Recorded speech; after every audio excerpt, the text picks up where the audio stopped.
ಚಿಕ್ಕಬಳ್ಳಾಪುರ ಜಿಲ್ಲೆಯಲ್ಲಿ ಪ್ರೇಮ ವಿವಾಹದ ಬಳಿಕ ಗಂಭೀರ ವಿವಾದದ ಘಟನೆ ಬೆಳಕಿಗೆ ಬಂದಿದೆ. ಮದುವೆಯಾದ ಬಳಿಕ ಯುವತಿಯನ್ನು ಪೋಷಕರು ಬಲವಂತವಾಗಿ ಕರೆದುಕೊಂಡು ಹೋಗಿದ್ದಾರೆ ಎಂಬ ಆರೋಪ ಕೇಳಿಬಂದಿದ್ದು, ಪ್ರಿಯಕರ ಪೊಲೀಸ್ ಠಾಣೆ ಮುಂದೆ ನ್ಯಾಯಕ್ಕಾಗಿ ಅಲೆದಾಡುತ್ತಿರುವ ಘಟನೆ ನಡೆದಿದೆ.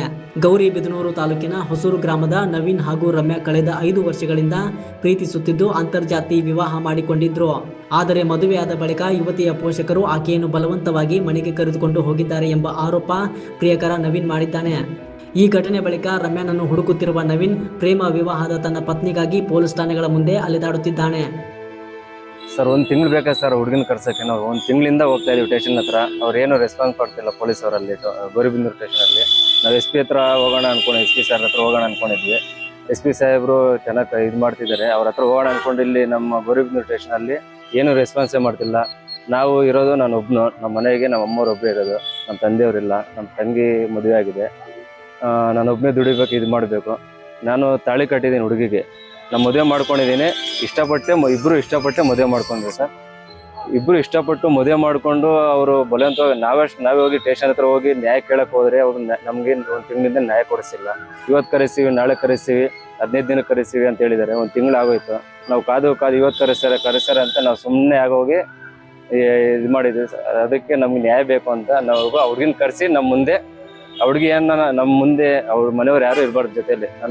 ನಾನು ಹುಡುಗಿ 5 ನಿಮಿಷ ನಾವು ಮಾತಾಡಿ ಇದು ಮಾಡ್ಕೊಂಡು ನಾವು ಹುಡುಗಿ ಏನು ಹೇಳಿದ್ರೆ ಡಿಸಿಷನ್ ಅದೇ ಆಗಿ ಹುಡುಗಿ ಅವ್ರ ಮನೆ ಕಡೆ ಹೋದ್ರೆ ಅತ್ತೆ ಹೋಗ್ಲಿ, ಇಲ್ಲಾಂದ್ರೆ ನಮ್ಮ ಜೊತೆ ಬರೋಂಗಿದ್ರೆ ನಾವು ಕರ್ಕೊಂಡು ಹೋಗ್ತೀವಿ.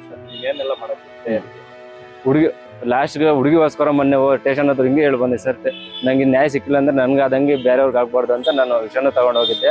ನಮ್ಮ ಮನೆಯವರು ಬಲವಂತವಾಗಿ ಹತ್ಕೊಂಡಿದ್ದಕ್ಕೆ ನಾನು ಸುಮ್ಮನೆ ಆಗೋದೆ. ಆಯ್ತು ಕರೆಸ್ತಾರೆ, ಹೇಳೋರಲ್ಲ ಹಾಸ್ಪಿಟ್ಲಾಗ ಐತೆ ಅಂತ, ಇನ್ನು 3 ದಿನ ಕರೆಸ್ತಾರೆ ಅಂತ ನಾನು ಸುಮ್ಮನೆ ಆಗೋದೆ. ಇಲ್ಲಾಂದ್ರೆ ನಾನು ಮೊನ್ನೆ ಸ್ಟೇಷನ್ ಮುಂದೆ ನಾನೆಲ್ಲ ಹೇಳಿದ್ದೀನಿ ಸರ್, ಹಿಂಗೆ ನನ್ಗಾದಂಗೆ ಯಾರಿಗೂ ಆಗ್ಬಾರ್ದು ಹಿಂಗೆ ಅಂತ ಹೇಳಿ ಬಂದು. ಇಲ್ಲಪ್ಪ 3 ದಿನಕ್ಕೆ ಕರೆಸ್ತೀವಿ ಅಂತ ಹೇಳಿದ್ದಾರೆ. ಸೋಮವಾರ ಇಲ್ಲ ಬುಧವಾರ ಕಳಿಸಿ ಅಂತ ಹೇಳಿದ್ದಾರೆ. ಅವರು ಕರ್ಸೋದ್ರಾಗ ಇಲ್ಲ, 1 ತಿಂಗಳಿಂದ ಕೇಳಿ ನಮಗೂ ಸಾಕಾಗಿದೆ ಸರ್. ನಮ್ಗೆ ನ್ಯಾಯ ಬೇಕು. ಹುಡುಗಿ ನಮ್ಮ ಮುಂದೆ ಬಂದು ಸ್ಟೇಟ್ಮೆಂಟ್ ಕೊಡ್ಬೇಕಷ್ಟೇ. ಒಂದು 5 ನಿಮಿಷ ಬಂದು ಆ ಹುಡುಗಿ ನನ್ನ ಮುಂದೆ ಮಾತಾಡಬೇಕು. ಆ ಹುಡುಗಿ ಒಪಿನಿಯನ್ ಏನಿದ್ರೆ ಅವ್ರ ಮನೆ ಕಡೆ ಹೋದ್ರೆ ಅವರು ಆಯ್ತು, ಅಲ್ಲಿಗೆ ಸುಮ್ಮನೆ ಆಗುತ್ತೆ. ನನ್ನ ಜೊತೆ ಬಂತ ನಾನು ನೋಡ್ಕೊತೀನಿ. ಎಷ್ಟೇ ಕಷ್ಟ ಆದರೂ ನಾನು ನೋಡ್ಕೊತೀನಿ. ನನಗೆ ಆ ಧೈರ್ಯ ಐತೆ. ನಂದು ಹೊಸೂರು, ಹುಡುಗಿದು ಹೊಸೂರು ಸರ್. ಅವರು ಬಲಜಿಗರು, ನಾವು ST. ಅವರು ಕ್ಯಾಸ್ಟ್ ಇದರಿಂದ ನಾವು ದಲಿತರು ಅಂತ ನಮಗೆ ಅವ್ರ ಅಣ್ಣವ್ರು ಅದು ಇದು ಕೆಟ್ಟ ಇದ್ರಾಗೆ ಮಾತಾಡೋರೆ. ಆಯ್ತು ಅಂದ್ರೆ ಸುಮ್ಮನೆ ಆಗೋದ್ವಿ ಸರ್. ಏನು ಮಾತಾಡ್ಬಾರ್ದು ಯಾಕೆ ಅಂತ ಹುಡುಗಿ ಬರೋಕ್ಕೋಸ್ಕರ ಸುಮ್ಮನೆ ಆಗೋದಿದೆ. ಅವರು ಈ ಥರ ಮಾಡ್ತಾರೆ ಅಂತ ಗೊತ್ತಿಲ್ಲ. 5 ವರ್ಷ ಲವ್ ಮಾಡಿದ್ವಿ ಸರ್. ಮತ್ತೆ ಹುಡುಗಿ ಸಿಗ್ಲಿಲ್ಲ ಅಂದ್ರೆ ಹುಡುಗಿ ಸಿಕ್ಕಿಲ್ಲ ಅಂದ್ರೆ ಅಷ್ಟೇ ಸರ್. ನನಗಾದಂಗೆ ಯಾರಿಗೂ ಆಗ್ಬಾರ್ದು. 1 ತಿಂಗಳಿಂದ ನಾನು ನ್ಯಾಯ ಕೇಳಿದ್ರು ನನಗೆ ನ್ಯಾಯ ಸಿಕ್ಕಿಲ್ಲ. 1 ತಿಂಗಳಿಂದ ಕೇಳ್ಕೊಂಡು ಹಿಂಗೆ ನನಗಾದಂಗೆ ಬೇರೆಯವ್ರಿಗೂ ಹಾಗೆ ಆಗುತ್ತೆ. ಅದಕ್ಕೆ ನಾನೇ ಈಗ ಆಯ್ತು ನಂದೇ ಲಾಸ್ಟ್ ಅಂತ ನಾನು ಇದು ಮಾಡ್ಕೊತೀನಿ. ಸ್ಟೇಷನ್ ಮುಂದಿನ ಬೇಕಂದ್ರೆ ನಾನು ಸೂಸೈಡ್ ಮಾಡ್ಕೊಳಕ್ಕೂ ರೆಡಿ ಸರ್. ನಾನು ಹುಡುಗಿ ಹೆಸರು ರಮ್ಯಾ, ನನ್ನ ಹೆಸರು ನವೀನ್ ಸರ್.